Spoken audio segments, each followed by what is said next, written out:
naglilingkod sa Diyos. Kaya meron mga ganyang religion. Tinuruan ng miyembrong pumatay, kaya yung miyembrong pumapatay, akala niya naglilingkod siya sa Diyos. Kaya ako sinasabi ko, kahit nakagalitan ako ng lahat ng tao, pagka mag-iiglesia rin lang kayo, ang aaniban yung iglesia, nag-uutos ng pagpatay, antikristo yan. Kalaban ni Kristo yan. Kasi ang sabi ng Biblia, si Kristo may sabi, alalayasin nila kayo sa mga sinagoga, sabi niya sa mga Kristiyano nung una.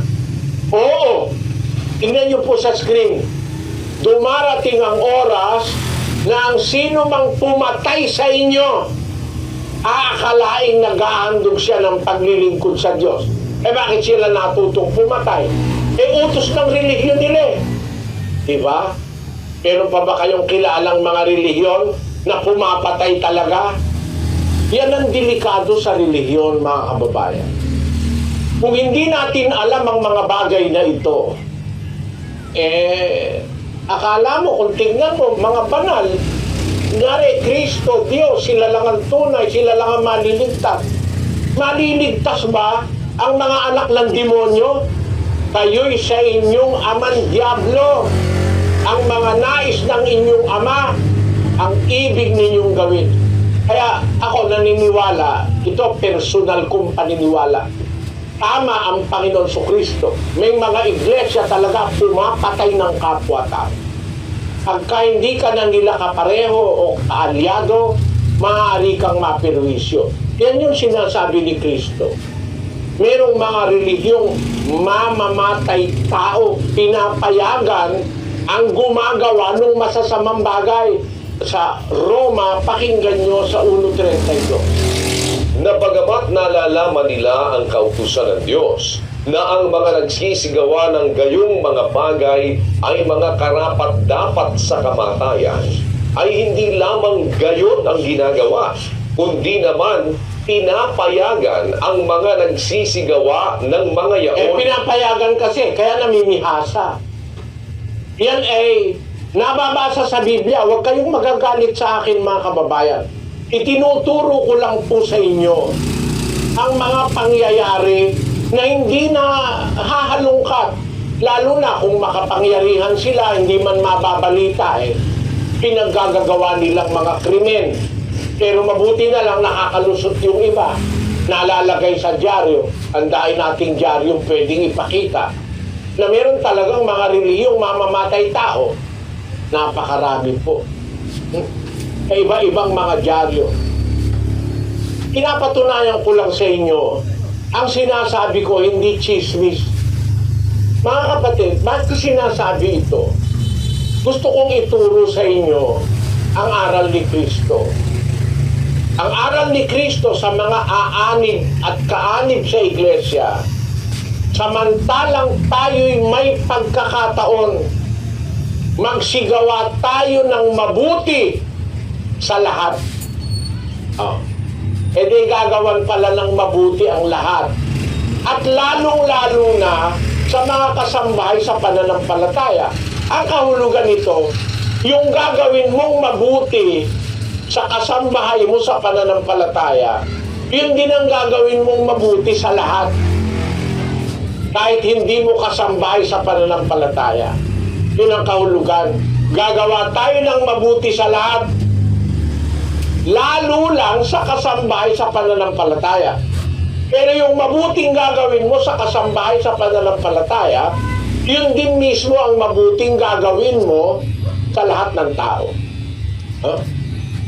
At para maintindihan natin kung paano ang utos ng Diyos na pakikisama sa lahat ng tao, lalo lang sa kasambahay sa pananampalataya, ano ba ang pangunahing utos ng Diyos sa mga lingkod ng Diyos sa iglesia ng Diyos? Ang sabi po ng Biblia sa Colosas Kapitulo 3, versikulo 14, ganito po ang nakasulat. At sa ibabaw ng lahat ng mga bagay na ito, ay mangagbihis kayo ng pag-ibig na siyang tali ng kasakdalan. Ayan, maliwanag po. Sa ibabaw ng lahat ng bagay, sa ibabaw ng lahat ng utos, sa ibabaw ng lahat ng katwiran, dapat ang pangunahing pag-ibig na siyang tali ng kasakdalan. Sabi sa Cebuano, ug labi niining mga butanga, managsulog kamo sa paghigugma, nga mao ang gapos sa pagkahimpit. Sa Ilocano, ket pangrunaan kadagitoy abanbanan, ang kawes kayo iti ayat, isuti singgalot ti panaka nanay. Yan. Tapos sa Kapampangan, maigit kareting hanggang bagi, isulod ye ing lugod, ayaing tali na nagpangasakdan. Sa Portuges, ang sabi, y sobre todo isto, e vestivos do amor, o vínculo da perfeição. Ang Spanish, sobre todas estas cosas, revestidos de amor, que es el vínculo de la perfección. Ang pangunahin pong aral ni Kristo, pag-ibig mga kapatid. Yung pag-ibig, iuukol yun. Hindi po yun sasabihin, hindi yun isusulat, no? Hindi yun ilalagay sa placard. Yun po, iuukol ang pag-ibig. Ang unang-unang pag-uukulan ng pag-ibig ay ang Diyos. Tandaan nyo mga kapatid, ang unang-unang pag-uukulan ng pag-ibig, ang Diyos. Kasi, yun ang utos ng ating Panginoong Hesukristo. Ang ikalawa ay ang kapwa-tao. Basahin natin ang Mateo 22:36. Guro, alin baga ang dakilang utos sa kautusan? At sinabi sa kanya, iibigin mo ang Panginoon mong Diyos ng buong puso mo at ng buong kaluluwa mo at ng buong pag-iisip mo. Ito ang dakila at pangunang utos. At ang pangalawang katulad ay ito, iibigin mo ang iyong kapwa na gaya ng iyong sarili. Ay, hindi naman po kailangan ng maraming paliwanag dyan Ang liwanag Nung may magtanong, Guro, alin baga ang dakilang utos sa kautusan?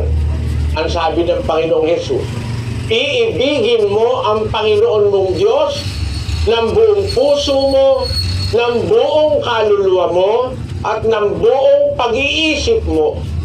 Ito ang dakila at pangunang utos. At ang pangalawang katulad ay ito, iibigin mo ang iyong kapwa na gaya ng iyong sarili. Ano kang papatay niyan? Ano mong ipapahintulot sa miyembro kung tunay talaga ang iglesia mo na pumatay ng hindi niyo miyembro? Ang kapwa niyo tao.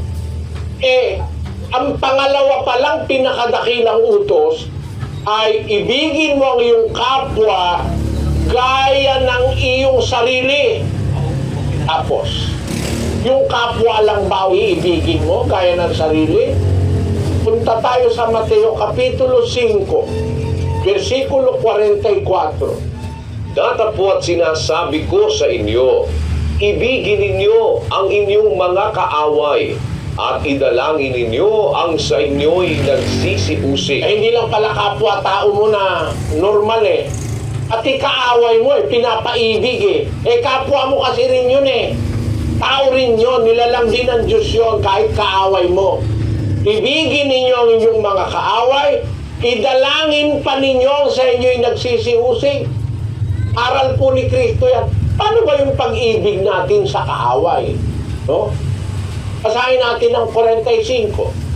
Upang kayo'y maging mga anak ng inyong Ama na nasa langit, sapagkat pinasisikat niya ang kanyang araw sa masasama at sa mabubuti, at nagpapaulan sa mga ganap at sa mga hindi ganap. Ayon, yung palang utos na pag-ibig sa kaaway, magagawa pala na tayo'y maging anak ng Ama sa langit.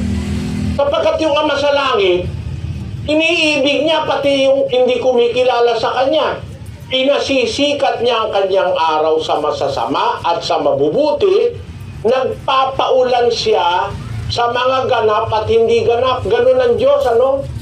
Na pati yung hindi kumikilala, pati yung gumagawa ng masama, yung hindi sumusunod sa kanya, minamahal niya rin. Kaya inuutos niya sa kanyang mga anak sa iglesia ng Diyos na ibigin ninyo ang inyong mga kaaway. Idalangin ninyo sa inyong nagsisiusig upang kayo'y maging mga anak ng inyong amang nasa langit. Bakit? Sapagkat pinasisikat niya ang kanyang araw sa masama at sa mabubuti. Nagpapaulan siya sa mga ganap at sa mga hindi ganap. Ang katunayan, utos po yan. Basahin natin sa Lucas. At ikaaway iibigin eh. Subalit, ibigin ninyo ang inyong mga kaaway at gumawa kayo ng mabuti. Pagpahiram kayo na hindi umaasa ng kapalit. Malaki ang magiging gantimpala ninyo at kayo'y magiging mga anak ng kataas-taasan sapagkat siya'y mabait sa mga di mapagpasalamat at sa masasama. Ganun ang Diyos eh. At yung mga hindi mapagpasalamat sa Kanya, yung mga masasama, mahal din niya. Kaya sabi niya sa mga anak niya sa iglesia, ang totoo, ibigin ninyo ang inyong mga kaaway. Gumawa kayo ng mabuti. Kung ano yung gagawing mabuti sa loob ng iglesia, sa kasambahay ng pananampalataya, gagawin din nating mabuti sa mga kaaway natin sa pananampalataya. No? Kaaway natin personal. No? Taong hindi natin mga kakilala, gagawin natin. Eh kung yun nga ang kaaway mo, iibigin mo, yung kapitbahay mo pa hindi mo naman kaaway ata. At paano ang pag-ibig sa kaaway? Gagawa kayo ng mabuti, magpapahiram kayo. Pero mo kaaway mo, papautangin mo pa. Eh sa ibang iglesia ba kaya? Yung kaaway nila, papautangin nila.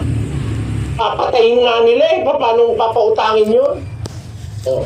Ito pa ang isang paraan ng pag-ibig sa kaaway, mga kababayan. Sa Roma, ganito nakasulat. Kaya kung ang iyong kaaway ay magutom, pakanin mo. Kung siya'y mauhaw, painumin mo. Sapagkat sa paggawa mo ng gayon, ay mga baga ng apoy ang ibubuntun mo sa kanyang ulo. Kita mo, ang pagmamahal pala sa kaaway, eh hindi lang bunganga, hindi lang daldal. Pagka yung kaaway mo, nakita mong nagugutom, pakainin mo. Pag nauuhaw, painumin mo. Paano mo papatayin ngayon ng kaaway mo?